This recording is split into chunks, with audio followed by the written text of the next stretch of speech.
So hey guys, welcome back to our channel, that is BSc Papas Khatri. The topic which we are discussing today is of class 9 chapter number 1 और particularly evaporation के बारे में हम बात कर रहे थे। तो इवेपोरेशन होता क्या है और इवेपोरेशन के फैक्टर्स अफेक्टिंग क्या है, मतलब किस तरीके से इवेपोरेशन बढ़ता है या किस तरीके से इवेपोरेशन घटता है, ये हमने लास्ट क्लास में पढ़ा था। ठीक है, मतलब कि किस तरीके से, मतलब कि वो हमने 4 फैक्टर्स पढ़े थे। ठीक है, surface area, humidity, wind speed, temperature, ये 4 चीजें हमने पढ़ी थी, जिससे हमें ये समझ में आया था कि किस किस को बढ़ाने से टेम्परेचर बढ़ता है और किस किस को घटाने से टेम्परेचर घटता है। तो वो सब चीजें हमने पढ़ दी थी। लेकिन अब एक इंपॉर्टेंट टॉपिक के बारे में बात करने वाले हैं कि इवेपोरेशन कॉजेज कूलिंग। ठीक है, इवेपोरेशन से क्या होता है, कूलिंग होती है। तो ये इवेपोरेशन से कूलिंग होती क्यों है वो समझते हैं सबसे पहले। तो कभी ये सोचा कि यार ये मटके में पानी डालते हैं, अब जैसे गर्मी का सीजन आ गया, मटका यूज होगा घर में, तो मटके में हम लोग पानी डालते हैं तो पानी ठंडा क्यों हो जाता है। ठीक है, तो ये लॉजिक वाली बात है। तो किसी को मालूम है यहाँ पे क्यों ठंडा हो जाता है? कोई तुक्का? हाँ, वेरी नाइस, मिट्टी ठंडी होती है। अगर मिट्टी ठंडी होती है तो घर में क्या करो, घर में नीचे का फर्श तोड़ो। ठीक है, सुन दो पहले, नीचे का फर्श तोड़ो और नीचे एक गड्ढा कर लो, उसमें पानी रखो, पानी ठंडा होगा आपके हिसाब से? सोच के बोलो। नॉर्मली रहेगा। तो फिर मटके में ऐसा क्या है कि उसका पानी ठंडा रहता है? तो उसके पीछे का मैकेनिज्म समझो, लॉजिक समझो। मटके के अंदर होते हैं, मटका क्योंकि मिट्टी से बना होता है, इसकी आधी बात तो सही है क्योंकि वो मिट्टी से बना होता है। तो मिट्टी के अंदर क्या होता है, मिट्टी के अंदर टाइनी टाइनी पोर्स होते हैं। अब आप देखो, जैसे मैं आपको बताता हूं, मैंने ना बचपन में एक बेवकूफी करी थी।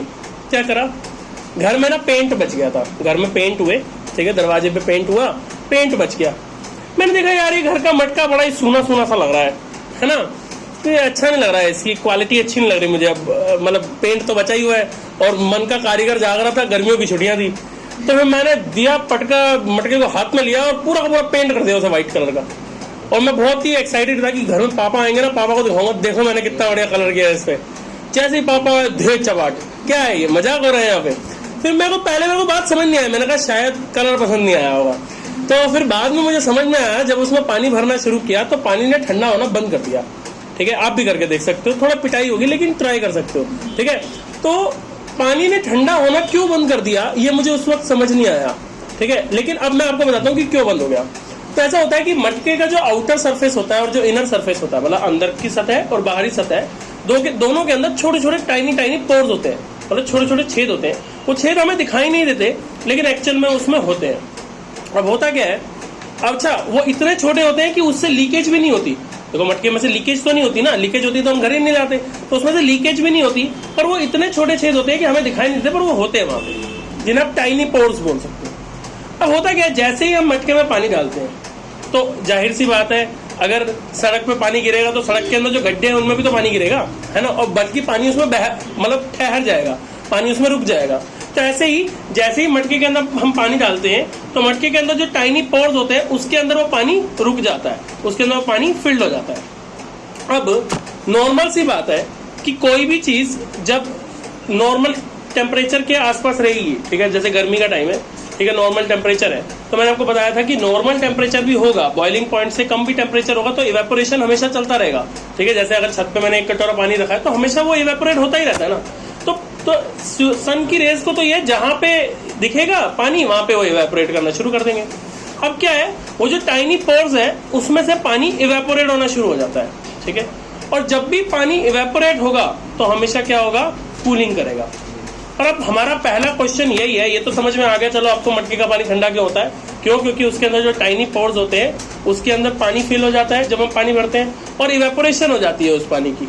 ठीक है, तो उस पानी की इवेपोरेशन होती है तो क्या होता है, उससे ठंडक हो जाती है। लेकिन अब ये ठंडक होती कैसे है वो आपको समझना है।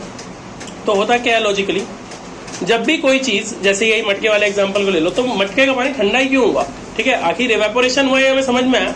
तो जब भी इवेपोरेशन होती है तो जो पानी होता है ना, पानी के जो पार्टिकल्स होते हैं वो अपने सराउंडिंग की जो हीट होती है, सराउंडिंग की जो हीट एनर्जी होती है उसको एब्जॉर्ब कर लेती है। ठीक है भाई, जो भी उसके आसपास गर्मी होगी ना, ठीक है, उसके आसपास मटके के अंदर, मिट्टी के अंदर जो गर्मी होगी ना, उस गर्मी को इवेपोरेशन के टाइम पे जो वाटर मॉलिक्यूल्स हैं, वाटर पार्टिकल्स हैं, वो अपने अंदर एब्जॉर्ब कर लेंगे और एब्जॉर्ब कर लिया अपने अंदर। ठीक है, अब जब वो उड़ेंगे तो वो साथ में उस हीट एनर्जी को भी साथ में लेके चले जाएंगे। अब जब वो हीट एनर्जी को साथ में लेके जाएंगे तो अंदर क्या बचा, जब हीट निकल गई तो कूल हो जाएगा, ठंडक हो जाएगी। इसीलिए मटके का पानी ठंडा होता है। जो मैं आपको अभी बोल रहा था कि मुझे थिनर की जरूरत है, तो मैं आपको वही एक्सपेरिमेंट कराने वाला था। अगर आप लोगों के घर में तो थिनर होगा ही, तो जाके क्या करना, हल्का सा थिनर अपनी ऐसी हथेली पे रख लेना, ठीक है, हल्का सा थिनर लेकर अपनी हथेली पे रख लेना, ठीक है, और 1 सेकंड 2 4 मिनट वेट कर लेना।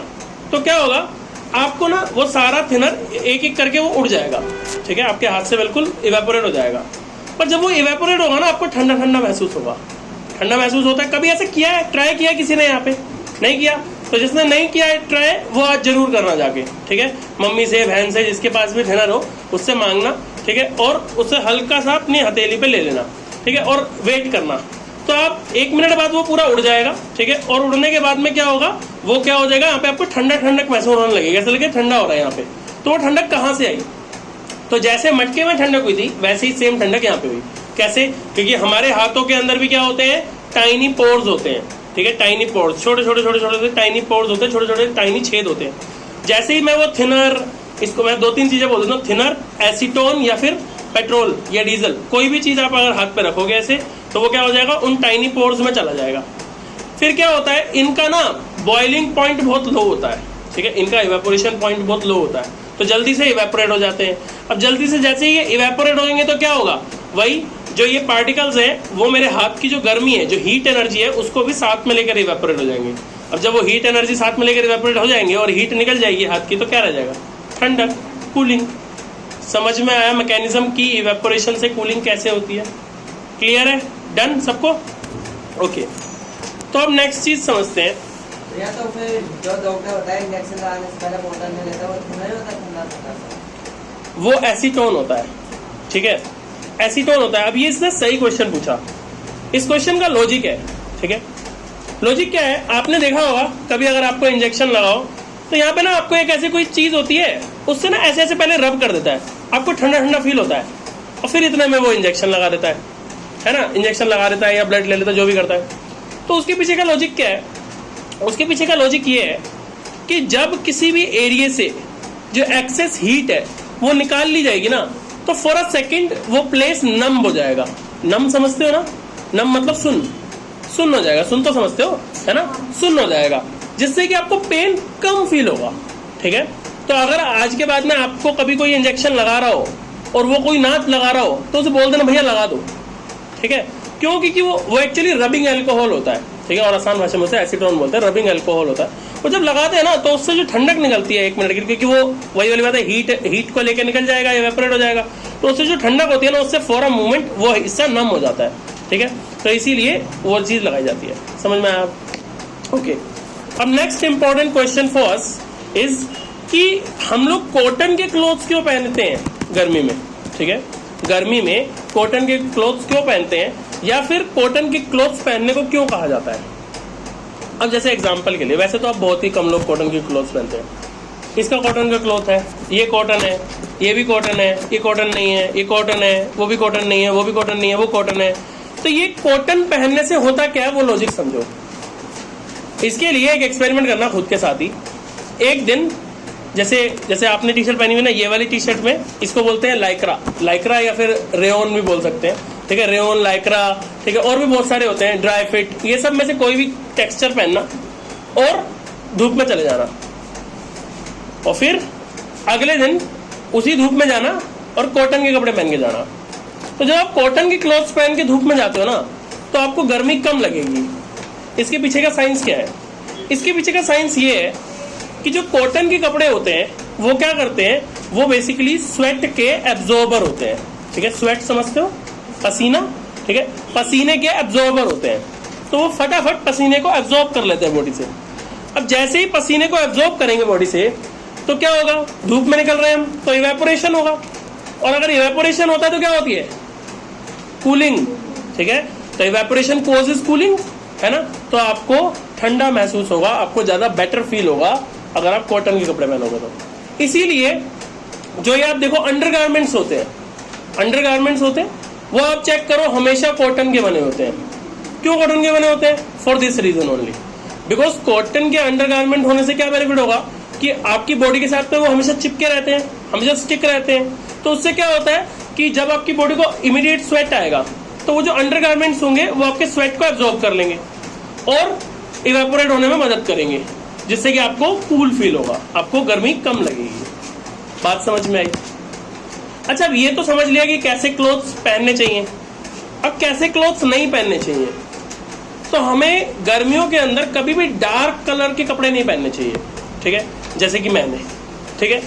Blacks are most unfavourable colour for summers, ठीक है। सबसे अनफेवरेबल कलर होता है, सबसे खराब कलर होता है ब्लैक गर्मियों के लिए।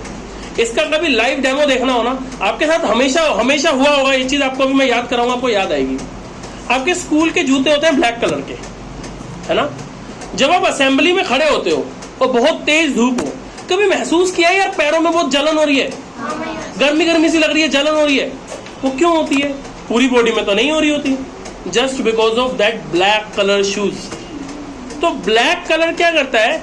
ब्लैक कलर सनलाइट को एब्जॉर्ब करता है, ठीक है। ब्लैक कलर या फिर कोई भी डार्क कलर सनलाइट को एब्जॉर्ब करता है, और एब्जॉर्ब करने से क्या होगा? सारी सनलाइट एब्जॉर्ब होगी तो कहां जाएगा? जो उसके नीचे की जो सरफेस होगा वहां पे दिक्कत करेगा, वहां पे गर्मी हो जाएगी।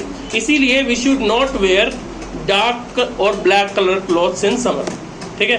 जबकि on the other side of the story, black colour and dark colours are the most favourable colours in winters.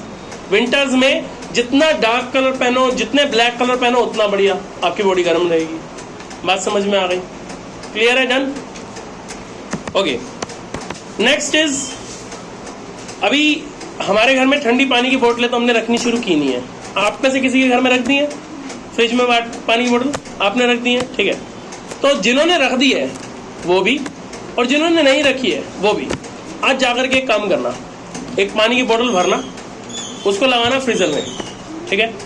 आधे घंटे बाद में उस बोतल को बाहर निकाल लेना, बाहर निकाल के ऐसे टेबल पे रख देना, 5 मिनट रखे रहने देना, और फिर देखना पूरी बोतल पे बाहर पानी आ गया है। फील किया ऐसा? ये तो सबने फील किया होगा, पूरी बोतल पे बाहर पानी आ जाता है। कभी सोचा यार बोतल बंद पड़ी है ना, पानी बाहर आ नहीं सकता, लीक कर नहीं रही है, तो ये पानी आया तो आया कहां से? मेक सेंस है ना। तो अब वो समझिए कि वो पानी कहां से आता है। तो होता क्या है, हमारी जो एयर होती है, मैंने आपको बताया कि एयर के बीच में, पार्टिकल के बीच में स्पेस होती है, और उन स्पेस में हमेशा कभी कम कभी ज्यादा पर थोड़े बहुत वाटर वेपर हमेशा रहते हैं, ठीक है। थोड़े बहुत वाटर वेपर हमेशा हमारे जो एनवायरमेंट है उसमें रहते हैं। मतलब अभी भी इस कमरे में हम बैठे हैं ना, तो ये जो हवा चल रही है, इस हवा के अंदर थोड़े बहुत वाटर वेपर होंगे, we can't see them but है, ठीक है। अब ये वाटर वेपर क्या करते हैं? आसपास की चीजों से टकरा रहे हैं। हवा क्या है? हवा फ्लो होती है ना, जाकर के उस दरवाजे में टकरा रही है, मुझ पे टकरा रही है, दीवार पे टकरा रही है, आप पे टकरा रही है, हवा फ्लो होती रहती है। अब जैसे ही मैं एक ठंडी ठंडी पानी की बोतल फ्रीजर से लाकर के यहाँ पे रखूंगा तो क्या होगा? हवा उसके ऑब्वियस रोप के हिसाब से आकर के इससे भी टकराएगी। जैसे ही हवा इससे आकर के टकराएगी तो क्या होगा? क्योंकि ये आइस कोल्ड वाटर है, बहुत ठंडा पानी है, तो जो एयर है, एयर के अंदर जो वाटर वेपर है वो अपनी एनर्जी को लूज कर देंगे, और वहीं के वहीं एयर के वाटर वेपर से क्या बन जाएंगे? लिक्विड बन जाएंगे, ठीक है। वाटर वेपर से लिक्विड में बन जाएंगे, ठीक है, और फिर वो वहीं पर स्टिक हो जाएंगे, ठीक है। भाई वाटर वेपर आकर के इससे टकराया, लिक्विड बन गया, वहीं रह गया। ऐसी वजह से यहाँ पर पानी का पूरा ढेर लग जाएगा, ठीक है ना। तो वो क्यों लग रहा है समझ में आया, ठीक है। तो वो पानी कहाँ से आता है? बेसिकली वाटर वेपर होते हैं जो कि एयर से क्या बन जाते हैं? लिक्विड बन जाते हैं। और जब एयर से लिक्विड कोई चीज बनती है, ठीक है, जब गैस से लिक्विड कोई चीज बनती है तो उसको क्या बोलते हैं? कंडेंसेशन, ठीक है। ये चीज इसमें लिखी नहीं हुई है, साइड में कहीं पे लिख लो, कंडेंसेशन बोलते हैं इस प्रोसेस को, ठीक है। जब कोई वाटर वेपर वाटर बन जाता है तो उसको कंडेंसेशन बोलते हैं। इसका एक और एग्जांपल दे सकता हूँ। अगर आप में से कभी किसी ने कोई सब्जी बनाई हो, नहीं तो सबसे रेयरेस्ट काम, मतलब सबसे लोएस्ट काम, मैगी बनाई होगी, तो अगर कभी उसको ढका है, ठीक है, ढका है कभी उसको, किसी भी चीज को ढका, तो अगर आप उसका ढक्कन हटाओगे ना, या उसके ऊपर से प्लेट हटा के देखोगे तो नीचे सारा पानी पानी होता है। तो ये नहीं सोचा वो पानी कहाँ से आया? तो वो पानी भी यही होता है, ठीक है। वो पानी भी वहां पे इसी लॉजिक से आता है जैसे इस बोतल में पानी आता है। कैसे? समझो, जब आप वो थाली रखते हो, प्लेट रखते हो, तो प्लेट ठंडी होती है, नॉर्मल टेम्परेचर, रूम टेम्परेचर की होती है। और नीचे से क्या है, सब्जी इस वक्त पक रही है, तो जब सब्जी पकती है तो उसमें से वाटर वेपर्स निकलते हैं, धुआं तो निकलता ही है, हमने देखा है वाटर वेपर निकल रहे होते हैं। तो जब आप उसके ऊपर वो प्लेट रख दोगे और प्लेट ठंडी है तो वही चीज़ होगी, वाटर वेपर जैसे ही ठंडी चीज़ के कांटेक्ट में जाएंगे तो क्या हो जाएंगे, आप उस पर स्टिक हो जाएंगे, वाटर बन जाएंगे, और इस प्रोसेस को क्या कहते हैं, कंडेंसेशन। ठीक है, तो याद रखना है इसके बाद। क्लियर है, डन, ओके। एक दो छोटे छोटे क्वेश्चन है, इसमें नहीं है, ठीक है, लेकिन वैसे आपको समझा रहा हूँ, ठीक है, पेपर में आ जाते हैं। तो सबसे पहला क्वेश्चन क्या है कि उस मतलब लॉजिक सारे यही होंगे, ठीक है, बस क्वेश्चन अलग अलग है। जैसे एक क्वेश्चन आता है पेपर में, आजकल तो नहीं करते लोग, पहले के टाइम पे जैसे हमारे टाइम पे हम लोग क्या करते होते ना, हमारी जो छत होती थी, हम ना रोज शाम को गर्मियों के दिनों में छत पे जाते थे और पानी चलाते थे और पूरी छत पे पानी डालते थे, ठीक है, पूरी छत पे पानी डालते थे और फिर नीचे जाके सो जाते थे। तो इसके पीछे का लॉजिक क्या है, क्यों करते थे ऐसा, कूलिंग के लिए, ठीक है। क्यों, क्योंकि जैसे ही आप गरम गरम छत पर पानी डालोगे तो क्या होगा, जितनी भी छत की गर्मी है वो सब वाटर वेपर बन के उड़ जाएगी, और इवेपोरेशन की वजह से क्या होता है, कूलिंग। अभी पढ़ा हमने, इवेपोरेशन कॉजेज कूलिंग। तो जब उसमें कूलिंग हो जाएगी, पूरा लेंटर ठंडा हो जाएगा, पूरी छत ठंडी हो जाएगी, तो नीचे जो रह रहा होगा उसको गर्मी कम लगेगी। तो इस वजह से इस तरीके से किया जाता है। समझ में आया। एक क्वेश्चन हो रहा है तो पेपर में पूछा जाता है, गर्मियों का दिन हो, बहुत तेज गर्मी हो, तो उस टाइम पे जो कूलर है सबके घर में, ठीक है, तो जो कूलर है वो ज़्यादा अच्छे से कूल क्यों करता है, जबकि जो बारिश वाला मौसम है उसमें कूलिंग कम करता है। आपने फील किया कभी ऐसा, बारिश का दिन हो, आप कूलर चलाओ, आपको खुद चिपचिपाहट सी महसूस होगी, है ना, मतलब वो कूलिंग नहीं होगी जो कि एक नॉर्मल गर्मी वाले दिन होती है। फील किया है ये चीज़। तो ये क्यों होता है, उसके पीछे का लॉजिक समझिए। तो ऐसा होता है कि जब बहुत ज़्यादा गर्मी होती है, ठीक है, जब बहुत ज़्यादा गर्मी होती है, ठीक है, तो वी वर टॉकिंग कि भाई जब गर्मी का दिन होता है, ठीक है, बहुत गर्म दिन होता है, तो कूलर अच्छे से ठंडा करता है। क्यों करता है, तो पहले तो आपको कूलर का मैकेनिज्म समझना चाहिए कि कूलर ठंडा करता क्यों है। जब मैं छोटा था ना तो मेरे को पता रहता था यार, ये कूलर का मुझे समझ नहीं आता, मैं पूछता रहा बार बार, यार नॉर्मल पंखा भी तो हवा ही दे रहा है, फिर ये ठंडी क्यों दे रहा है, ठीक है, उसके पीछे का लॉजिक क्या। हाँ जी, ज्ञानी जी बोलिए। वो जब हम उसमें पानी भरते तो वो वाटर वेपर्स ना हवा के साथ आ जाते थे। नहीं, वाटर वेपर हवा के साथ नहीं आ जाते। और किसी को लॉजिक मालूम हो कूलर ठंडा क्यों करता है, तो होता क्या है, आपने देखा होगा कूलर की स्ट्रक्चर क्या है, तीनों साइड पे जाली लगी होती है और उस जाली के अंदर क्या होता है, भूसे वाली घास लगी होती है। आजकल जो भी है वो कागज वाली घास भी आती है, जो भी है घास लगी होती है।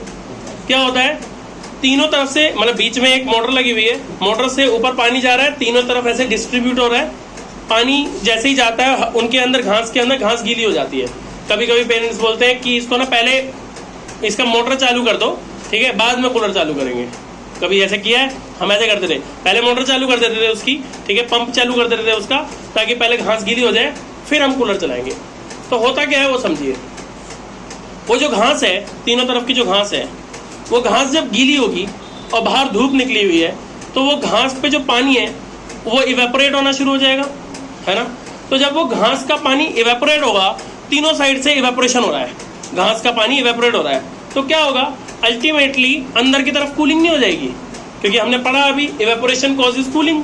तो तीनों तरफ की घास से इवेपोरेशन हो रहा है, ठीक है, तो अंदर क्या हो जाएगा, कूलिंग हो जाएगी, तो अंदर की हवा सारी कूल हो जाएगी और वही कूल हवा को कूलर क्या करेगा, अंदर फेंकेगा।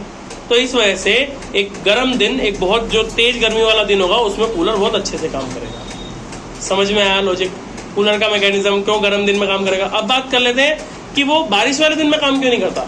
तो इसका रीजन है वो जो ह्यूमिडिटी पॉइंट पढ़ा था ना हमने, फैक्टर अफेक्टिंग इवेपोरेशन में, वही वाला पॉइंट है यहाँ पे। अब बारिश के मौसम में क्या होता है, ऑलरेडी वाटर वेपर्स हवा में बहुत ज़्यादा होते हैं, ठीक है, वाटर वेपर्स हवा में बहुत ज़्यादा होते हैं, ठीक है, पहले से ही जो हवा के बीच में पार्टिकल्स हैं, हवा के बीच में जो स्पेस है उसमें वाटर वेपर भरे होते हैं।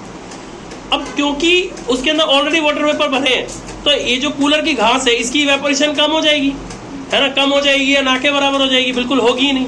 अगर कूलर की घास की इवेपोरेशन ही नहीं होगी तो अंदर कूलिंग आएगी ही नहीं, और अंदर कूलिंग नहीं आएगी तो क्या होगा, नॉर्मल ब्लेंड हवा जैसी वहाँ से आ रही है वैसे वाली, जैसे पंखे से आ रही है वैसे ही कूलर से आने लग जाएगी। तो हम कहेंगे यार चिपचिपा है, गर्मी हो रही है, नहीं आ रहा, मतलब हवा नहीं आ रही। समझ लो, ठीक है। तो इस तरीके से So this concept is all about evaporation. ठीक है? So that's all for this topic. Now if you have any doubt you can always ask us in the comment section. Thank you so much.